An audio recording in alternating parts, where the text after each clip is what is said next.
কাছে পেয়ে আমরা সত্যি কৃতজ্ঞ এবং ধন্য। আমি এই পর্যায়ে আমাদের শব্দ বিকাশ কলা কেন্দ্রের অধ্যক্ষ মৈত্রী সরকার এবং আমাদের সঙ্গীত বিভাগের গুণীজন হিমাদ্রি বিশ্বাস দুজনকে অনুরোধ করবো উত্তরীয় দিয়ে তাকে সম্মানিত করার জন্য। অন্যান্য শিক্ষকগণও সাথে থাকবেন, ছবি উঠবে না।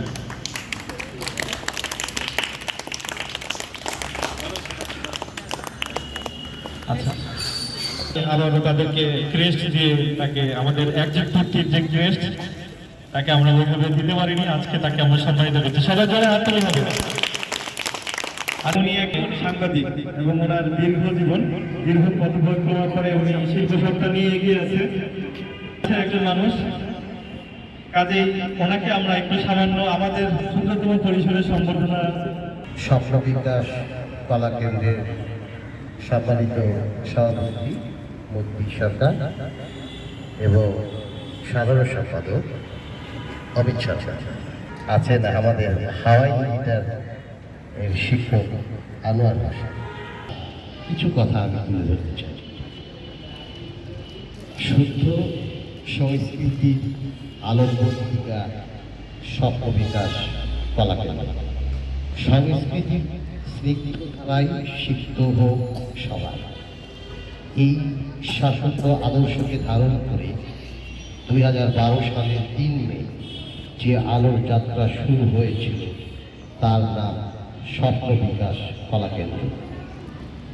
1 দশকেরও বেশি সময় ধরে সংগঠনটি নিজেকে শুধু প্রতিষ্ঠিত করেনি, বরং সংস্কৃতির এক বিশাল বটবৃক্ষে রূপান্তরিত হয়েছে। এর প্রতিটি শাখা প্রশাখায় লেগে আছে সৃজনশীলতার শিহরণ, মেধার দীপ্তি আর নির্মল সংস্কৃতি চর্চার শুদ্ধতম প্রতিফলন। স্বপ্ন বিকাশ কলা কেন্দ্রের নিজস্ব থিম সং, যা আমাকে খুবই অভিভূত করেছে। আমরা শিখি, আমরা শেখাই, আমরা নাচি, আমরা গাই। শুধু একটি গান না, এটি একটি আদর্শ, এক অনুপ্রেরণা, এক আন্দোলন। গীতিকবি অমিত সরকার এবং সঙ্গীত পরিচালক হিমাদ্রি বিশ্বাস যে সুর ও কথার জাদু নিয়ে এই থিম সং রচনা করে, তা সত্যি অনন্য।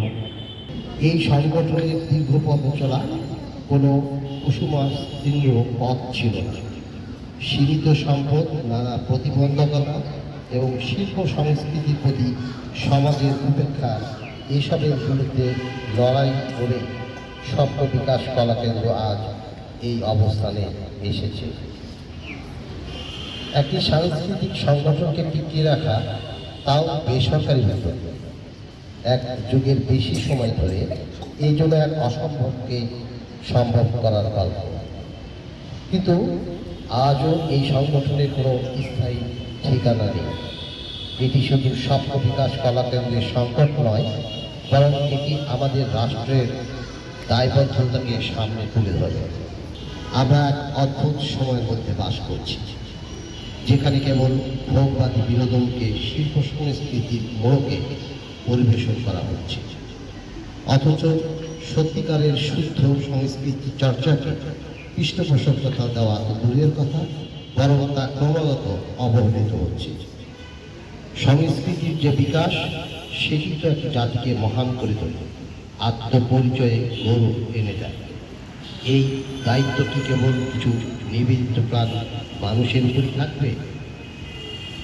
রাষ্ট্র কি একবারও ভাববে না যে এমন একটি প্রতিষ্ঠানকে স্থায়ী অবকাঠামো দেওয়া তার নৈতিক দায়িত্ব? আজকের এই বিশেষ মুহূর্তে আমি গভীর আনন্দিত ও গর্বিত, কারণ স্বপ্ন বিকাশ কলা কেন্দ্র আমাকে বিশেষভাবে সম্মানিত করেছে। এই সম্মান শুধু আমার ব্যক্তি প্রাপ্তি নয়, বরং এটি সংস্কৃতির প্রতি আমার অবিচল ভালোবাসা ও অবদানের এক অনুপ্রেরণাদায়ক স্বীকৃতি। আমি আন্তরিকভাবে কৃতজ্ঞ স্বপ্ন বিকাশ কলা কেন্দ্রের সকল সদস্য, শুভানুধ্যায়ী এবং উদ্যোক্তাদের প্রতি, যারা নিরলস পরিশ্রম ও নিষ্ঠার মাধ্যমে একটি আলোকিত বাংলাদেশ করার স্বপ্ন দেখছেন। এবং তা বাস্তবায়নের পথে অবিচল রয়েছে। সংগঠনের পাশে ভবিষ্যতেও থাকতে পারলে নিজেকে অন্য মনে করব। আমি চাই স্বপ্ন বিকাশ কলা কেন্দ্র যুগ যুগ ধরে শুদ্ধ সংস্কৃতির অগ্রদূত হয়ে এগিয়ে যান, তার আলোক রশ্মি আরও দূর পর্যন্ত ছড়িয়ে পড়ুক। শুভ হোক স্বপ্ন বিকাশ কলা কেন্দ্রের পথচলা, শুদ্ধ সংস্কৃতির আলোয় আলোকিত হোক বাংলাদেশ। তোমাদের সকলকে ধন্যবাদ। ধন্যবাদ স্বপ্ন বিকাশ কলা কেন্দ্রের যারা আছেন।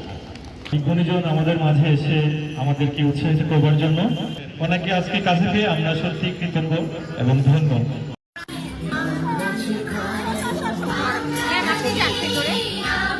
ধরো ধরো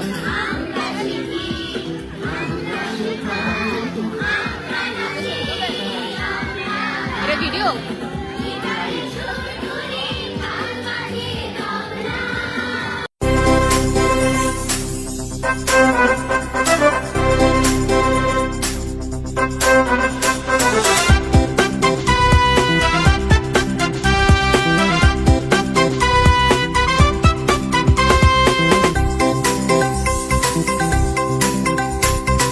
আমরা শিখি, আমরা শেখাই, আমরা নাচি, আমরা গাই, আমরা শিখি, আমরা শেখাই,